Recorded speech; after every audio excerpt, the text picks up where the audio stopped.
Software development life cycle বা এসডিএলসি part 1 আজকে।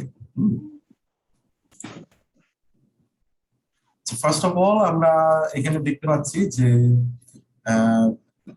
Outline of popular এসডিএলসি model. আমরা যদি এখানে দেখি যে টাইপস অফ এসডিএলসি সন্ধ্যার সময় মানে আমি মেল করছে 11:20 থেকে ক্লাস। তো সবাই একটু মিউট রাখতে হবে, হ্যাঁ। তো এখানে যে জিনিসটা আছে এখানে আমরা দেখি একটু ফর্মাল থেকে ইনফর্মাল, আর এখানে হচ্ছে সিকোয়েন্সিয়াল থেকে ইভলিউশনারি। তো টাইপস অফ পপুলার এসডিএলসি মডেলস এর মধ্যে অনেকগুলো মডেলকে এখানে গ্রাফটিং করা হয়েছে। তো ফার্স্টে হচ্ছে ভি মডেল, নিচে দেখতে পাচ্ছি। এ হচ্ছে যে খুবই ফর্মাল, ভি মডেলটা খুবই ফর্মাল এবং খুবই সিকোয়েন্সিয়াল। প্রত্যেকটা সিকোয়েন্স 1 বাই 1 চলতে থাকবে এবং খুব ফর্মালি চলবে। তারপরে হচ্ছে water model, waterfall model. Waterfall মডেলটা হচ্ছে ইজ অ্যানাদার মানে খুব মানে ডিসিপ্লিন, খুব সিকোয়েন্সিয়াল এবং খুবই ফর্মাল একটা মডেল। এরপরে যেটা হচ্ছে যে আমরা আইটারেটিভ অ্যান্ড ইনক্রিমেন্টাল মডেল দেখি। এই মডেলটা মানে সিকোয়েন্সিয়াল না, ঠিক আছে। সেটা আমরা একটু মানে আমরা নেক্সট পার্ট ক্লাসে হয়তো বা পেয়ে যাব সবগুলাই। স্পাইরাল মডেল আছে যেটা খুবই কমপ্লেক্স একটা মডেল। তো মোস্ট অফ দ্য কেসে এই স্পাইরাল মডেলটা খুব রেয়ারলি ইউজ হয়। তারপরে হচ্ছে আরইউপি, তারপরে হচ্ছে scrum model, scrum agile model বলে অনেকে। ক্যানবাম মডেল আছে, এক্সপি মডেল আছে। এগুলো মোটামুটি ইনফর্মাল বলা হয়, ঠিক আছে। এগুলো মানে কোনো ফর্মালিটিস মেনটেন করে না, মানে সিকোয়েন্সিয়ালি খুব বেশি মানে স্টেপস তারা ইয়া করে না। তারা দেখা যায় যে র্যান্ডম অনেক ধরনের অ্যাক্টিভিটিস করে। প্র্যাকটিক্যালি আমি যখন দেখাবো এটা সবার ক্লিয়ার হবে। তো ফার্স্ট অফ অল আমরা আসি ওয়াটারফল মডেল। ওয়াটারফল মডেলে এখানে 5টা স্টেজ, মানে ওয়াটারফল মডেলকে বলা হয় 5টা স্টেজও হয়, কখনো কখনো কেউ 6টা স্টেজও হয়। তো ওয়াটারফল মডেলে রিকোয়ারমেন্ট অ্যানালাইসিস হচ্ছে ফার্স্ট স্টেজ, এবং ওই অ্যানালাইটিক্যাল ডকুমেন্টের উপরে বেস করে ডিজাইনটা কমপ্লিট করা হয় সেকেন্ড ফেজে। তারপরে যেটা হচ্ছে ডিজাইনের উপরে বেস করে ইমপ্লিমেন্টেশন করা হয়। ইমপ্লিমেন্টেশনের উপরে বেস করে টেস্টিং শুরু হয়। টেস্টিং যখন কমপ্লিট হয়ে যায় তখন এটা ডিপ্লয়মেন্ট ফেজে চলে যায় এবং লাস্টে এটা মেইনটেনেন্স ফেজে যায়। মনে রাখতে হবে টেস্টিংটা কিন্তু মেইনটেনেন্স ফেজ পর্যন্ত চলতে থাকে, ঠিক আছে। এবং এটা বিটা টেস্টিংও হয়, লাইভ এবং লাইভ টেস্টিংও হতে পারে, ঠিক আছে। তো ওয়াটারফল মডেলের স্টেপস গুলো খুবই ইজি এবং ভেরি ইজি টু আন্ডারস্ট্যান্ড। আমি এখানে প্রত্যেকটা স্টেজের মানে ডিটেলটা বলে দিয়েছি অলরেডি মুখে শর্টলি। তবে এখানে লেখা আছে যে all possible requirements of the system to be developed are captured in this phase and documented in the requirement specification document। তার মানে প্রত্যেকটা ডকুমেন্ট এখানে গ্যাদার করা হয়, ঠিক আছে, রিকোয়ারমেন্ট গুলো রেডি করা হয়। তারপরে সিস্টেম ডিজাইনের ক্ষেত্রে কি হয়, requirement specification from first phase are studied in this phase and the system design is prepared. The system design helps in specifying hardware and system requirements and helps in defining the overall system architecture, ঠিক আছে। তারপরে যেটা হয় ইমপ্লিমেন্টেশনে with inputs from the system design the system. তার মানে system ডিজাইনের যে মানে ডেলিভারেবল আউটপুট গুলো আমরা পাচ্ছি সেটাই এখানে ইনপুট হিসেবে ধরা হচ্ছে ইমপ্লিমেন্টেশন। তার মানে যে ডকুমেন্ট গুলো ডিজাইন হয়ে গেছে সেই ডিজাইন গুলো আমার এখানে ইনপুট আসবে। হ্যাঁ, আমরা কিন্তু মানে অনেক ধরনের, আমরা যদি ছোট্ট একটা এক্সাম্পল দেই, অনেকে বলে পিএইচডি টু এইচটিএমএল। হ্যাঁ, PhD to HTML, this is PhD is the design part and HTML is the implementation or coding part. So it's a good example to understand this. এছাড়াও ডিজাইন পার্টে আরো অনেক জিনিস থাকে, যেমন মকআপ রেডি করা হয়, মকআপের এগেইনস্টে ডেভেলপমেন্ট ফেজ শুরু হয়। সো ডিজাইন ফেজ শেষ হয়ে গেলে ডেভেলপমেন্ট ফেজ শুরু হয়। ওয়্যারফ্রেম, মকআপ, এই ধরনের এই ডকুমেন্টেশন গুলো সম্পর্কে আমি ধারণা দিয়ে দিব ফিউচারে, মানে যেন আরো মোর আন্ডারস্ট্যান্ডেবল হয় সবাই। The system is first developed in small programs called units. সিস্টেমটা ছোট ছোট ইউনিটে প্রোগ্রামিং করা হয়, which are integrated in the next phase. এবং পরবর্তী ফেজে ওই ছোট ছোট ফিচার গুলো বা প্রোগ্রাম গুলো ইন্টিগ্রেট করা হয়। ঠিক আছে, আমরা বলি না অবজেক্ট ওরিয়েন্টেড প্রোগ্রামিং, ওখানে বিভিন্ন ধরনের অবজেক্ট কল করাকে বলা হয় ইন্টিগ্রেটেড। আর একটা ইন্ডিভিজুয়াল অবজেক্ট ফাংশনকে আমরা যখন রাইট করি তখন ওই ফাংশনটা আমার হচ্ছে ইউনিট। ঠিক আছে, each unit is developed and tested for its functionality. ঠিক আছে, আমরা যদি সি প্লাস প্লাস এর ছোট্ট একটা ইউনিট টেস্ট করি, শুধুমাত্র আমরা ওই অংশটুকুর ভেতরকার আমরা টেস্ট করলাম, ওইটাকে বলা হচ্ছে ইউনিট টেস্টিং। তো each unit is developed and tested for its functionality, একদম সে তার ফাংশনালিটির জন্য টেস্টেড হবে, which is referred to as unit testing. Okay, integration and testing এই জায়গায় আসতেছে কি, অল ইউনিটস ডেভেলপড, যে ইউনিটগুলো ডেভেলপ হয়ে গেছে in the implementation phase are integrated into a system, তখন এদের সবাইকে ইন্টিগ্রেট করা হচ্ছে একটা সিস্টেমে after testing of each unit. তার মানে ইউনিট টেস্টিং এর পরে এদেরকে ইন্টিগ্রেট করা হচ্ছে। এটাকে বলা হচ্ছে কি যে post integration the entire system is tested for any faults and failure. ঠিক আছে, তারপর deployment of system, once the functional and non-functional testing is done, যখন ফাংশনাল এবং নন ফাংশনাল টেস্টিং গুলো কমপ্লিট হয়ে যাচ্ছে, the product is deployed in the customer environment or released into the market, তখন প্রোডাক্টটা কি করা হয়, ডিপ্লয় করা হয় এবং রিলিজ করা হয় মার্কেট। যেমন গতকালকে আমরা একটা সফটওয়্যার সাকসেসফুলি রিলিজ দেওয়া হয়েছে 13 তারিখে, এবং within half an hour 15,000 download হয়েছে।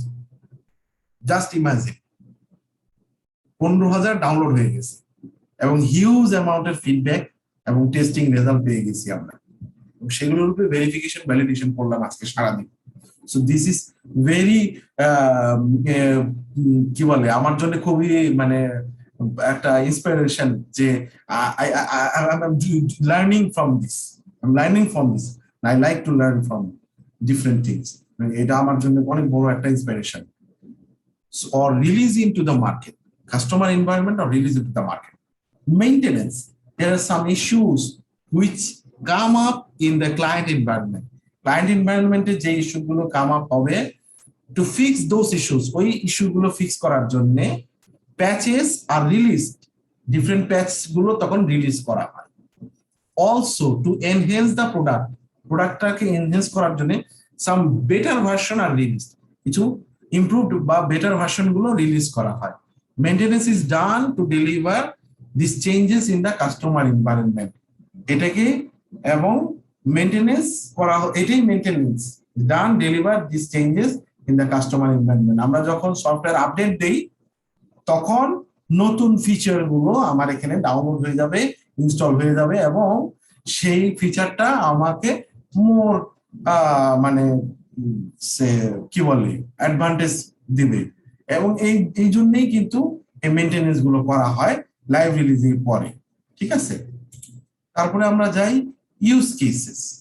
Remember this is very very very very very very very important, অনেকবার বললাম। ইউজ কেস আমাদের টেস্টিং এর জন্য কাজ করতে গেলে ইউজ কেস লিখতে হয়। ইউজ কেসটা কি আসলে? Simple, small or mid-sized project with clearly defined and unchanging requirements. Small company website development. Projects with the need for stricter control, predictable budget and timelines. Governance project. Projects that must adhere to multiple rules and regulations. Healthcare project. Acha. Project where a well-known technology stack and tools are used. এখানে use কেসে কি বলতেছে যে কিছু example দিচ্ছে, হ্যাঁ, যে সাধারণত কি ধরনের ইউজ কেস গুলোতে কি ধরনের কোম্পানি কি ধরনের ইউজ কেস গুলো ফলো করে। Mid size project with clearly defined and unchanging requirements, small company website development, এগুলোকে বলা হচ্ছে মিড সাইজ প্রজেক্ট। আর গভর্নমেন্ট প্রজেক্ট গুলা কাদেরকে বলা হচ্ছে? Projects with the need for stricter control, predictable budget and timelines. Government project গুলা কিন্তু সাধারণত এরকম হয়, ঠিক আছে, টাইমলাইন থাকে, প্রেডিক্টেবল বাজেট থাকে, স্ট্রিক্ট কন্ট্রোল থাকে প্রজেক্ট, মানে এই জিনিসগুলো খুব মেনটেন করে গভর্নমেন্ট প্রজেক্টে। Projects that must adhere to multiple rules and regulation, সাধারণত হেলথ কেয়ার প্রজেক্ট গুলাতে রুলস এবং রেগুলেশন গুলো খুব বেশি কাজ করতে হয়। যেমন এই পেশেন্টের এই জিনিস থাকলে, এইটা থাকলে, ওইটা থাকলে, মানে ওইখানে এত বেশি রুলস, মানে মানে চেঞ্জও হয়। আমি আমি যখন ইব্রাহিম কার্ডিয়াক হসপিটালের সফটওয়্যারটা টেস্ট করতাম তখন আমি দেখতাম আমাদের মানে ফাইন্যান্স বা অ্যাকাউন্টস এর যে সফটওয়্যারটা, এটা মানে স্টেবল করতে মানে 3 বছর লেগে যায় একটা ডেভেলপারের, তারপরে স্টেবল হয় না, মানে রুলস রেগুলেশন চেঞ্জ হচ্ছে তাদের। ঠিক আছে, projects where a well known technology stack and tools are used, এছাড়া আরো অনেক ওয়েল নোন মানে টেকনোলজি থাকতে পারে। তো এইটা মানে কিছু এক্সাম্পল দিচ্ছে, তাহলে ইউজ কেস গুলো আমরা কি কি বুঝতে পারছি কিনা, যে কোন ধরনের প্রজেক্টকে আমি বুঝতে পারবো যে এ আসলে কি ধরনের হওয়া উচিত। আমি যেন আমি যেন মানে একটা কোম্পানির ওয়েব বেস সফটওয়্যার, ও তাহলে বুঝতে হবে এটা মিড অথবা স্মল সাইজ, এটা খুব বড় না। যখনই আমি গভর্নমেন্টের কোনো প্রজেক্টে কাজ করব, remember it, this is not small, there are lot of strict control, predictable budget and timelines. আবার যখন আমি হেলথ কেয়ারের কোনো জিনিস নিয়ে দেখবো যে ওখানে মাল্টিপল রুলস রেগুলেশন চলে আসতেছে। সো এই যে প্রেডিকশন গুলো, এই প্রেডিকশন গুলো আমাদের ভেতরে রাখতে হবে। ওয়াটারফল মডেল অ্যাপ্লিকেশন এর একই কি অ্যাপ্লিকেশন হতে পারে এই জিনিসগুলো দেখাচ্ছে ওয়াটারফল মডেলে। Every requirements are very well documented, clear and fixed.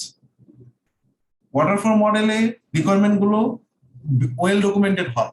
সাধারণত ইআরপি সলিউশন গুলো আমরা যেটা শুনি রিনাউন্ড ইআরপি সলিউশন গুলো ওয়াটারফল মডেল ফলো করে মোস্ট অফ দ্য কেসে, অর্থাৎ সিস্টেম রিকোয়ারমেন্ট সবার মানে সিস্টেম অ্যানালাইসিস সবার আগে কমপ্লিট করে ওয়াটারফল মডেলের মাধ্যমে, এবং সেখানে ওয়েল ডকুমেন্ট থাকে এবং ক্লিয়ার এবং ফিক্সড করা থাকে এবং অ্যাপ্রুভ করা থাকে most of the case. Approval ছাড়া ওরা কোনো ডেভেলপমেন্টে কাজ করে না। প্রোডাক্ট ডেফিনিশন ইজ স্টেবল, প্রোডাক্টের প্রত্যেকটা ডেফিনিশন গুলো স্টেবল হয়, ওখানে বারবার চেঞ্জ হয় না। ওয়াটারফল মডেলে একবার ডিফাইন হয়েছে, এটা স্টেবল হয়ে থাকবে। সো কিউ এর ক্ষেত্রে যেটা হয়, ওই স্টেবল ডিসিশনের উপর টেস্ট করতে পারা সহজ হয়, ভ্যারিয়েশন কমে যায়। Technology is understood and is not dynamic. ERP system যখন একবার ডেভেলপ হয়, এটা কিন্তু ডাইনামিক্যালি চেঞ্জ করে, কিন্তু খুব রেয়ারলি।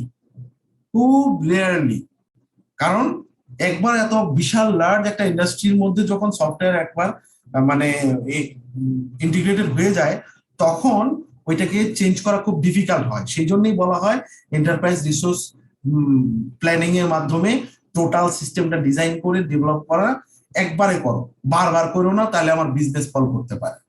এই জন্য কি করে ওরা ওয়াটারফল মডেলের মাধ্যমে টোটাল ডকুমেন্টেশন আগে করে, তারপরে সে অনুসারে সে টোটাল জিনিসটা ডেভেলপ করে। এর জন্য বলা হচ্ছে নট ডাইনামিক, অলওয়েজ আন্ডারস্টুড। ঠিক আছে, দেয়ার আর নো অ্যাম্বিগুয়াস রিকোয়ারমেন্ট, ওখানে কোনো অ্যাম্বিগুয়াস রিকোয়ারমেন্ট সাধারণত কম আসে।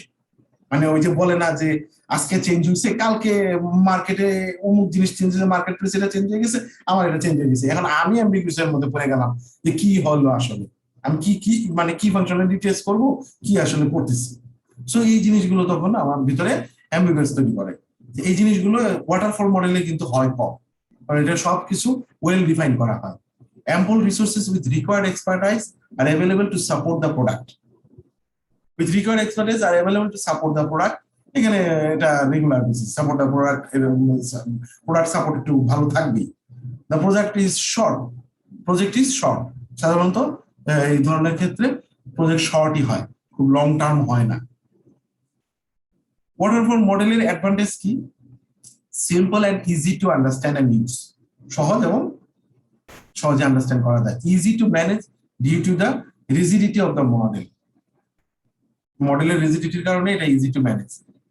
Each phase has specific deliverables and review process. Phases are processed and complete one at a time. একটা phase at a time complete হয়ে যায়, process হয়, কমপ্লিট হয়ে যায়। Works well for smaller projects. ছোট ছোট প্রজেক্টের ক্ষেত্রে ওয়াটারফল মডেল খুব ভালো কার্যকর ভূমিকা পালন করে। Requirements are very well understood. Clearly defined স্টেজগুলো খুব ক্লিয়ারলি ডিফাইন থাকে। এর জন্য এটা সহজেই মানে এই ধরনের সফটওয়্যার মানে ওয়াটারফল মডেলটা মানে খুব বোধগম্য হয় সবার জন্য। Well understood milestones, easy to arrange task, process and results are well documented. Process এবং রেজাল্ট গুলো ওয়েল ডকুমেন্টেড হয়। ডিসঅ্যাডভান্টেজ থাকতে পারে, সেগুলো একটু দেখি, তাহলে আমি বুঝতে পারবো আমি কোন প্রজেক্টের ক্ষেত্রে ওয়াটারফল মডেল ফলো করতেছি, কোন প্রজেক্টের ক্ষেত্রে করবো না। যেমন no working software is produced until late during the life cycle. তার মানে কোনো ওয়ার্কিং সফটওয়্যার প্রডিউস করা সম্ভব না যেটা অলরেডি মাঝামাঝি অবস্থায় আছে, এটাকে ওয়াটারফল মডেলে ডেভেলপ করা কখনোই সম্ভব না। ঠিক আছে। High amounts of risk and uncertainty, যদি ওয়াটারফল মডেলে একটা ভুল হয় তার মানে এটা বুঝতে হবে সেই ডকুমেন্টেশনে ভুল হয়েছিল, ওই ভুল একটা বড় মেজর ভুল ফেলবে, এই জন্য বলা হচ্ছে high amount of risk and uncertainty. তার মানে ওই সময় যদি ছোট্ট ভুল হয়, ওই ভুলটা যদি আসলে মেজর হওয়ার সম্ভাবনা থাকে, তাহলে এটা ম্যাসিভ ডেঞ্জারাস হয়ে দাঁড়াতে পারে। ঠিক আছে। Not a good model for complex and object oriented projects, মানে ওয়াটারফল মডেল সাধারণত কমপ্লেক্স মানে যেগুলো রেগুলার ইন্টিগ্রেশন হয়, রেগুলার আপডেট হয়, রেগুলার চেঞ্জ হয়, সেই ধরনের প্রজেক্ট কমপ্লেক্স প্রজেক্টের ক্ষেত্রে ওয়াটারফল মডেল কখনোই গুড পারফরমেন্স করতে পারে না। ঠিক আছে, কারণ এটা ব্যারিয়ার তৈরি করে দেয় যে তুমি তো চেঞ্জ করতে পারবা না, বারবার তোমার ডকুমেন্টেশন তুমি অ্যাপ্রুভ করাতে পারবা না, এই ধরনের অনেক ধরনের ব্যারিয়ার থাকে। গভর্নমেন্ট প্রজেক্ট গুলো ওয়াটারফল মডেল বেশি ফলো করে। Not suitable for the projects where requirements are at a moderate to high risk of changing. So মানে সাধারণত মানে হাই রিস্ক অফ চেঞ্জিং এর কারণে অনেক সময় মানে প্রজেক্টের অনেক রিকোয়ারমেন্ট মানে চেঞ্জ করা সম্ভব হয় না, এবং এটা খুব বেশি মানে একটা প্রবলেম ক্রিয়েট হতে পারে। So risk and uncertainty is high with this process model. It is difficult to measure progress within stages. ঠিক আছে, স্টেজ গুলোর মধ্যে যে প্রোগ্রেস এটা মেজার করা একটু difficult. cannot accommodate changing requirements, changing requirements accommodate করতে পারে না সত্যি কথা বলতে, কারণ একবার এই প্রোডাক্ট তৈরি হয়ে যায়, সো বারবার চেঞ্জ করা যায় না, অনেক সময় ব্রোকেন হয়ে যেতে পারে, ক্র্যাশ হতে পারে, ম্যাসিভ ফেল হতে পারে। Adjusting scope during the life cycle can end a project. ঠিক আছে, adjusting scope during the life cycle can end the project, তার মানে যদি প্রজেক্ট চলাকালীন অবস্থায় এমন কোনো অ্যাডজাস্টিং ঘটতেছে, এটা দেখা গেল প্রজেক্টটা ফেল করাইলো, এন্ড হয়ে যেতে পারে, ওই প্রজেক্টের আর কার্যকারিতা নাও থাকতে পারে। ঠিক আছে, অতিরিক্ত অ্যাডজাস্ট করতে গেলে। Integration is done as a big bang at the very end, which does not allow identifying any technology or business bottleneck or challenges early. এখানে চ্যালেঞ্জ গুলো আর্লিতেই থাকে। এবার আসি আমরা ভি মডেল। আমরা গত ক্লাসে বলেছি যে ভেরিফিকেশন এবং ভ্যালিডেশন দুইটা পার্থক্য আছে। এখানে আমরা ভি মডেলের মাধ্যমে ভ্যালিডেশনটা হচ্ছে এই ডান পাশে, আর ভেরিফিকেশন হচ্ছে বাম পাশে। ঠিক আছে, ভেরিফিকেশনে কি আছে, ভি মডেলের মাঝখানে আছে কোডিং। কোডিং কার কাছ থেকে আসতেছে, প্রথমে রিকোয়ারমেন্ট অ্যানালাইসিস হবে, তারপরে হচ্ছে সিস্টেম ডিজাইন হবে, তারপরে আর্কিটেকচার ডিজাইন হবে, অর্থাৎ ব্যাক এন্ড আর্কিটেকচার যেটাকে বলা হয়, অপটিমাইজেশন বললাম আজকে আমি, মডেল ডিজাইন হয় তখন। ঠিক আছে, তারপরে সে কোডিং এ চলে আসে। এবার কোডিং ফেজের পরে যেটা হয় যে ইউনিট টেস্ট ডিজাইন করা হয়, ইন্টিগ্রেশন টেস্ট ডিজাইন করা হয়, সিস্টেম টেস্ট ডিজাইন করা হয়, অ্যাকসেপ্টেন্স টেস্ট ডিজাইন করা হয়, এবং ইউনিট টেস্ট ডিজাইন অনুসারে ইউনিট টেস্টিং কমপ্লিট করা হয় ভ্যালিডেশন ফেজে। ভেরিফিকেশন ফেজে কি হইছে, requirement analysis, system design, architecture design, model design করছি। আর ভ্যালিডেশনের ক্ষেত্রে আমরা কি করতেছি, ইউনিট টেস্ট করতেছি, ইন্টিগ্রেশন টেস্টিং করতেছি, সিস্টেম টেস্টিং করতেছি, অ্যাকসেপ্টেন্স টেস্টিং করতেছি। সো বি মডেল হচ্ছে জাস্ট এই অল্প কিছু স্টেপস, সিকুয়েন্সিয়াল স্টেপস, যেটা কিনা মানে খুব বেশি সিকুয়েন্সিয়াল। আমরা কিন্তু পড়ে আসছি এটা ফর্মাল এবং sequential.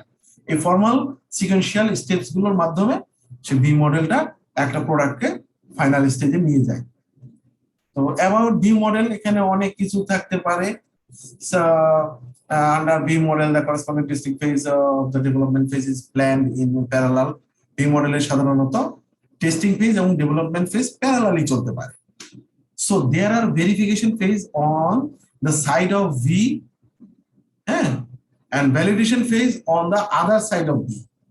The coding phase joins the two sides of the V model.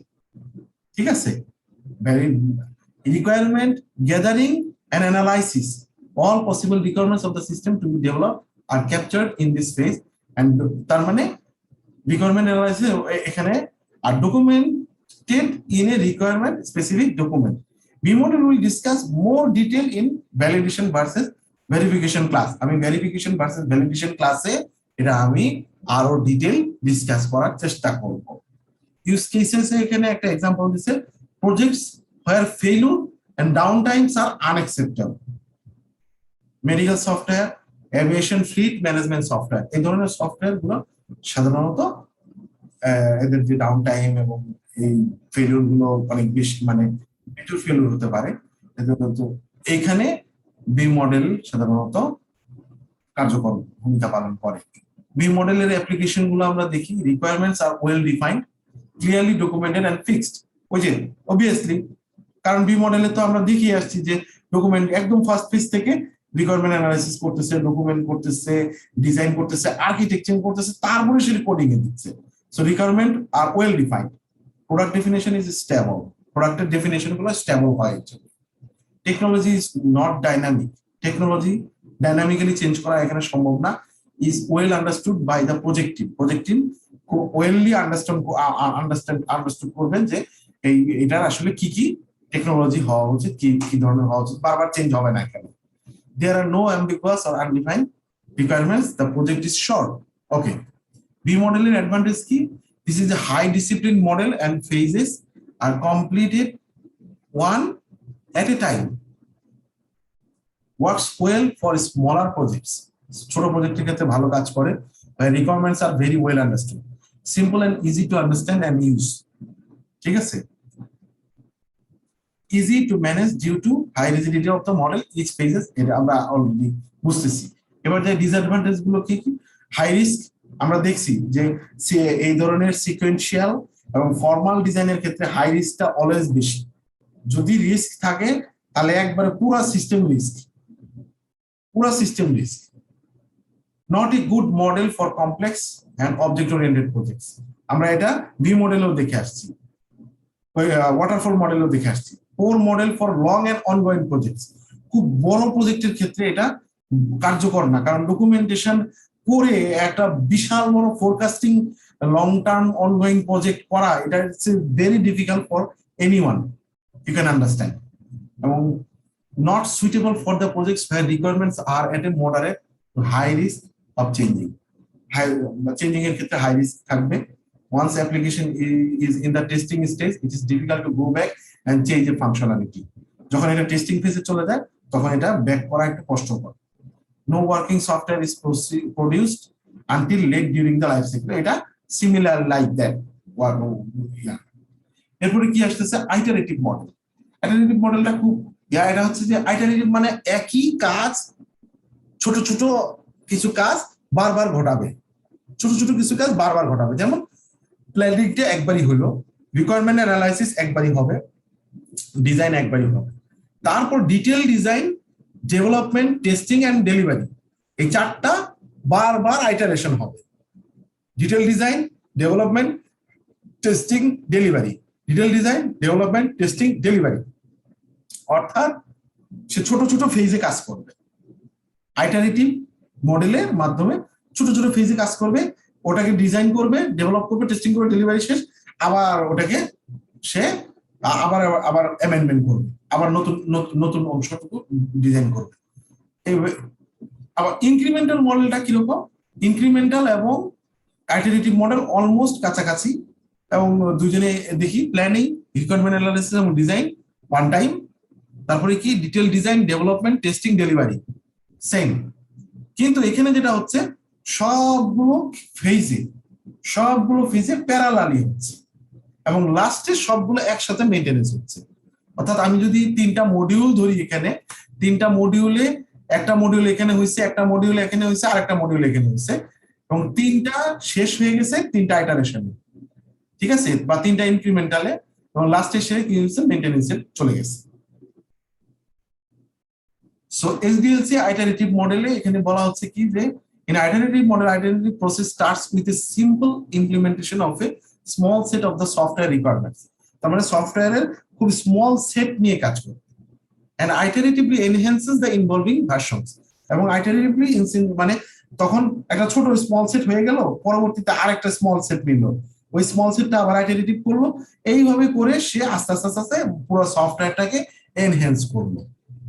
তারপরে কি আইটারেটিভ মডেল ডিজাইন, এটা একটু পড়তে হবে, আমি এগুলো আর গো থ্রু করলাম না, কারণ this is for your study part. ঠিক আছে, আইটারেটিভ মডেল অ্যাপ্লিকেশনে এখানে requirements of the complete system R clearly define, এটা আমরা জানি, দেখলামই, কারণ একবারই রিকোয়ারমেন্ট হচ্ছে, একবারই হয়ে যাচ্ছে। Major requirement must be defined, however some functionalities or requested enhance may evolve with time। ঠিক আছে, এটা টাইমলি কিছু জিনিস থাকে, ওইটা মানে টাইম টু টাইম ওই ছোট ছোট ফাংশনালিটি গুলো আস্তে আস্তে রিকোয়েস্টেড মানে এনহ্যান্সমেন্ট গুলো আস্তে আস্তে হতে থাকবে। ঠিক আছে, এবং সেগুলো ওয়েল ডিফাইন্ড হতে হবে। There is a time to the market constraint, কিছু কিছু সময় মার্কেটের কনস্ট্রেইন যেটা, সেটা সাথে আমাদের মানে অ্যাডজাস্ট করে এই মানে মডেলটা ফেজটা কাজ করতে হয়। New technology is being used and is being learn, এখানে নতুন নতুন টেকনোলজি ইন্টিগ্রেট মানে ইনভলভ করানো সম্ভব by the development team while working on the project. কারণ আমরা দেখছি স্মল ফেজে ফেজে ভাগ ভাগ করে ও আইটারেশন করতেছে। সো নতুন একটা টেকনোলজি যদি এর মধ্যে ঢুকে যায়, তাকে আমরা খুব সহজেই ইনক্লুড করতে পারবো। Research with need skill sets are not available, are planned to be used to contract basis for specific iteration. There are some high risk features and goals which may change in future. High risk থাকবেই ফিউচারে change করতে গেলে। আইটারেটিভ মডেলের অনেক exam হয়, advantage আছে, এগুলো একটু পড়তে হবে। Advantage of the iterative and incremental resistance models দেখি, some working functionality can be developed quickly এবং early in the life cycle। কিছু ফাংশনালিটি আমরা আর্লি লাইফ সাইকেলে আমরা কমপ্লিট করতে পারবো। কিছু আছে যে results are obtained early and periodically, কিছু রেজাল্ট আছে আর্লি অবটেইন করা সম্ভব এবং কিছু রেজাল্ট আছে পিরিয়ডিক্যালি অবটেইন করা সম্ভব। Parallel development can be plan, আমরা এখানে প্যারালাল ডেভেলপমেন্টও করতে পারি। প্রোগ্রেস ক্যান বি মেজার, প্রোগ্রেসটাও মেজার করা সম্ভব। Least costly to change the scope requirements, obviously, কারণ ওয়াটারফল মডেলে একবারই ডিজাইন একবারই হয়ে যাচ্ছে, সো এখানে যখন একটা চেঞ্জ আসে ওটা high risk high cost effective. কিন্তু এখানে কিন্তু লেস কস্ট হবে, কারণ আমরা অল্প অল্প করে ডেভেলপ করতেছি। Testing and debugging during smaller iteration is easy, ছোট ছোট আইটারেশনে টেস্টিং করা কিন্তু খুব ইজি, এটা আমি নিজেও চেক করে দেখছি। Risk are identified and resolve during iteration, risk গুলো ওই আইটারেশনে প্রত্যেকটা ছোট ছোট আইটারেশনের মধ্যেই রিস্ক গুলো আইডেন্টিফাই করা খুব ইজি। হ্যাঁ, ওই রিস্ক ফ্যাক্টর গুলো খুব দ্রুত রিজলভ করা যায়। Each iteration is an easily managed milestone, প্রত্যেকটা আইটারেশনকে আমরা একটা মাইলস্টোন বলতে পারি। ঠিক আছে, the advantage of the iterative and incremental SDLC models are follows. যে যদি আমরা ইয়া দেখি, এরপরে আমরা এখানে যাই, আইটারেটিভ মডেলের ডিসঅ্যাডভান্টেজ দেখি। মোর রিসোর্সেস মে বি রিকোয়ার্ড, কখন এটার ক্ষেত্রে সাধারণত যখনই আমরা প্যারালাল টেস্টিং করব তখন আমাদের মোর রিসোর্স লাগবে। ঠিক আছে, কারণ 5টা ফেজে 5 জন কিউএ লাগতে পারে। ঠিক আছে, এই জন্য। তারপরে হচ্ছে although cost of the change is lesser. ঠিক আছে, চেঞ্জের ক্ষেত্রে, but it is not very suitable for changing requirements, কিন্তু সব সময় এটা সুইটেবল না। ঠিক আছে, more management attention is required, এই ক্ষেত্রে প্যারালালি অনেকগুলা প্রসেস চলতে থাকলে কিন্তু ম্যানেজমেন্ট অ্যাটেনশন বেশি লাগে। System architecture or design issues may arise because not all requirements are gathered in the beginning of the entire life cycle. সাধারণত ডিজাইন অনেক সময় মানে বিগিনিং এ, লাইফ সাইকেলের একদম বিগিনিং এ সব রিকোয়ারমেন্ট আমরা নাও পাইতে পারি।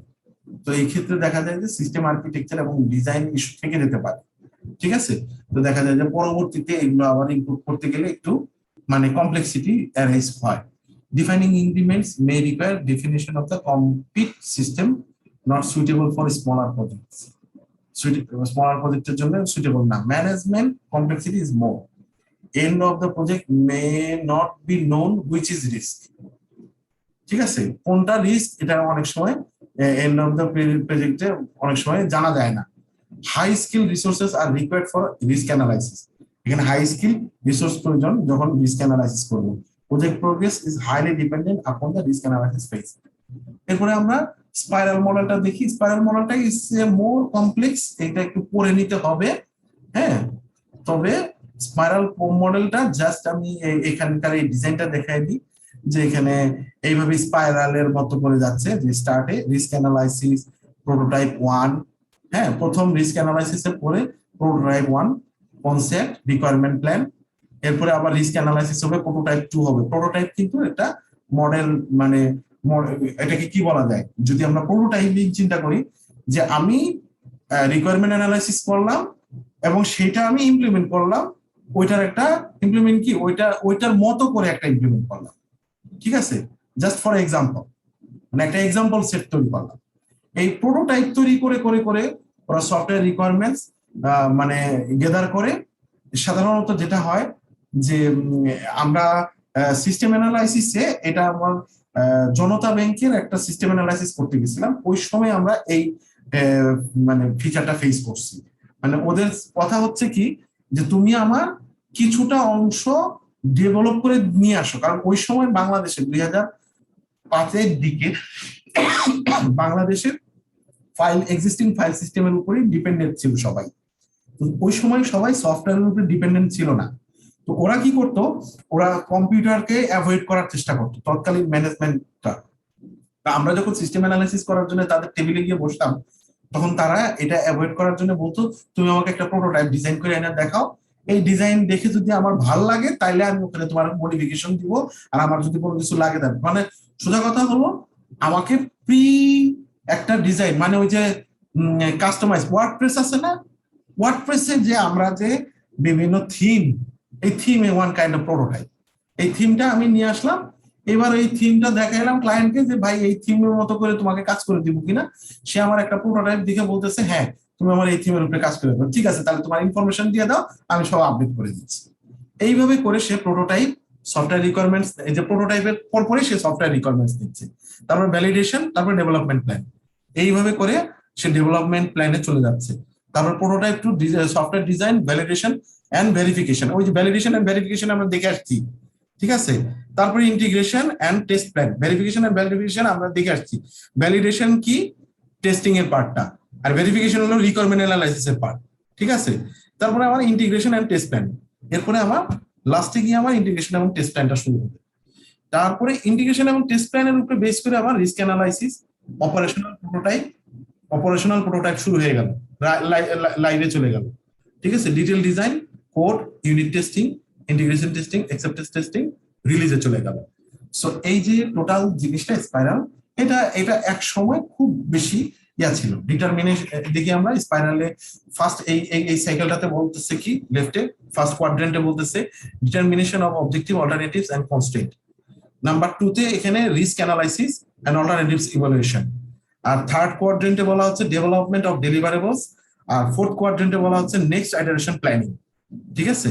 তাহলে এই 4টা কোয়াড্রেন্ট মাথায় রাখতে হবে, এবং এটা কিভাবে স্পাইরাল হয়ে আস্তে আস্তে একটা প্রোডাক্টকে ফাইনাল ভার্সনে নিয়ে যাচ্ছে বা রিলিজে নিয়ে যাচ্ছে, এই জিনিসটা এখানে আসতেছে। অনেকগুলো স্টেপস আছে, বাট আমি একটু সহজ করে বুঝিয়ে দিলাম।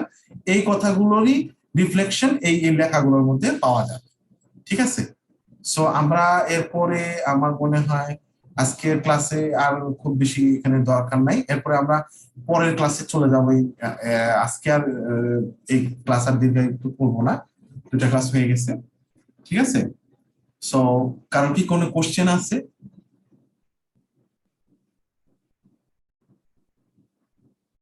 হ্যালো, यस भाई आसी। হ্যাঁ কোশ্চেন প্লিজ।